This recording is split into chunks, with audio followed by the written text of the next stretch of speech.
they sit like in the higher registers. You're thinking I'll never get there. Not true.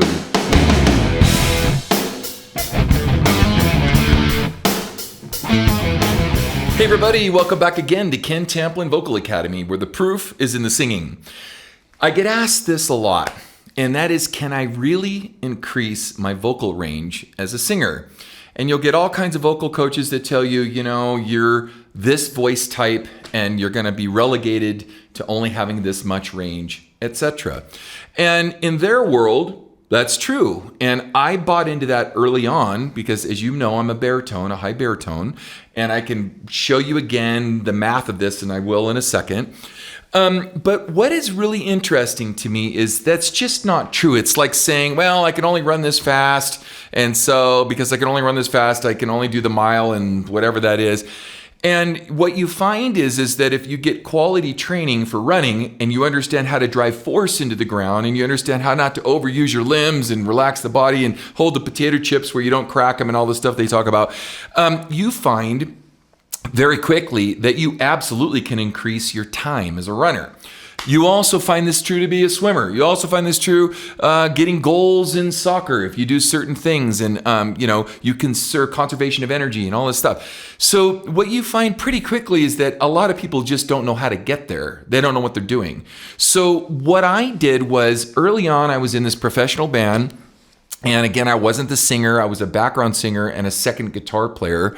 As you know, again, my first instrument is guitar, not singing. But I began to take a lot of vocal lessons from a lot of very well-known coaches. And I'm going to mention one of them in particular, Ron Anderson, the late Ron Anderson, who just passed away here recently. Anyway, and so, when I would take from Ron and I take from all these other people that, were kind of in the similar echelon of vocal coaching, they had very conflicting information, and it was very frustrating to try to get to the bottom of what was real and what wasn't. So what I wound up doing is saying, okay, I'm just going to relegate myself to, the fact that I'm a high baritone. And so this is called a vocal Fach, F-A-C-H. It's the German, what I call the Indian caste system of determining what your vocal range is. And they do that because when you're playing a character role, in an aria or something, they know how to categorize you, okay? So anyway, so that we're clear, my voice type, again, and you can hear I have a lower register. I did do some singing, so it's pitched a little higher today. But so this right here is called an F sharp, all right? This note right here is called an F sharp 4. So toggling between those two, yeah! So between that note, yeah! Those were supposed to be the highest notes I was allowed to sing. So I remember when I first started with Ron, and I took for him for almost 12 years, it was a long time, he wouldn't really take me up much above these notes right here. So, right? And then I started realizing that, well, there's a lot of different types of singing, okay? And in the belting world, I know this is a little long-winded, but it's really important if you want to really understand this. If all I was concerned about is belting, and I did the same thing over and by the way, you guys all remember the definition of insanity is trying the same experiment over and over again and expecting a different result. So if I just kept, yeah, and I would just peak and I would lock down and whatever, and I resigned myself or relegated myself to saying that was a total sum of my range, that's probably where I would be today. But instead, what I did was experiment a lot.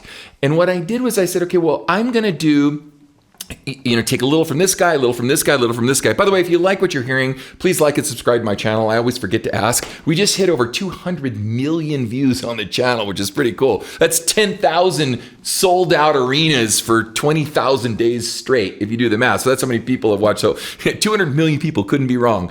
But anyway, so yeah, I sound like Hetfield. Anyway, yeah.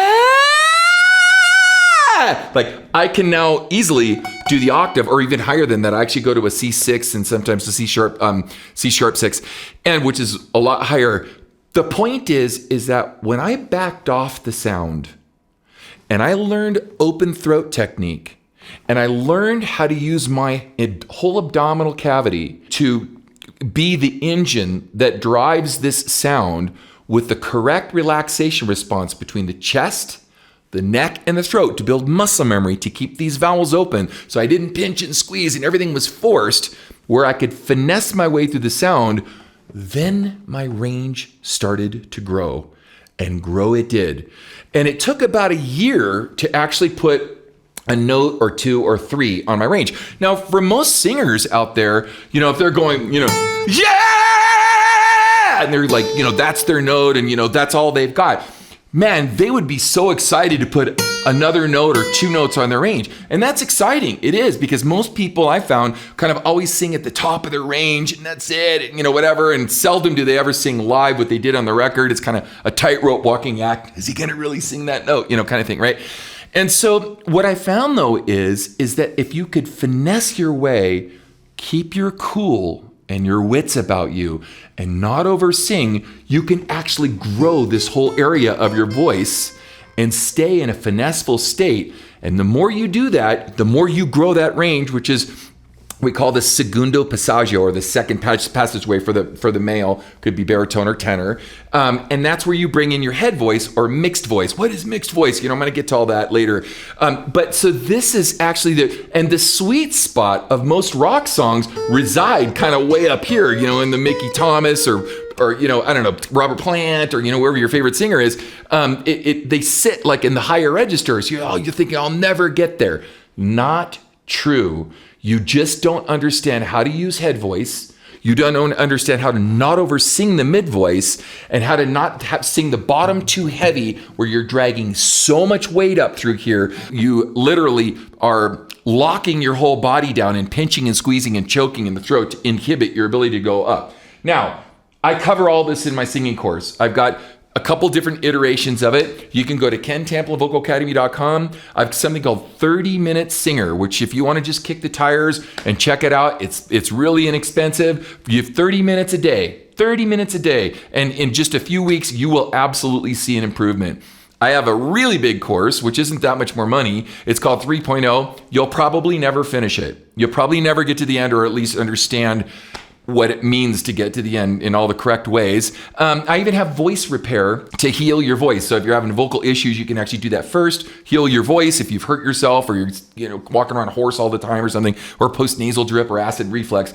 That's also very helpful as a warm-up to doing some of this other stuff. I have a free singing forum. You can go right here to KenTamplinVocalAcademy.com for a free singing forum. Over 20,000 singers in there right now, all discussing this. And you're saying, well, I need feedback. I need, someone that can actually walk me through this.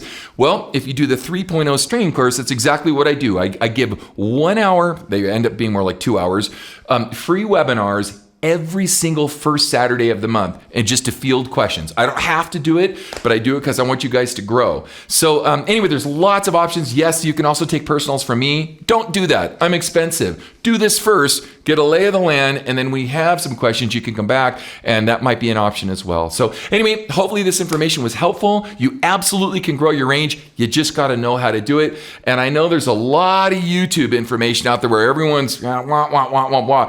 I'm not seeing hardly any of these guys sing anything, and they are not demonstrating students like I do. We have over 1,800 videos on my channel right now, all showing this demonstration. So try it. Check out some of the free tutorials. Look up my daily warm-ups for free. Look up how to sing with diaphragmatic support. If you're into singing with distortion, look how to sing with glottal compression. I have one on open throat technique. I've got like all this stuff as introductories to the courses that I give. Okay? So if you guys want to join me, come see me, Ken Tamplin Vocal Academy. Until next time, peace out.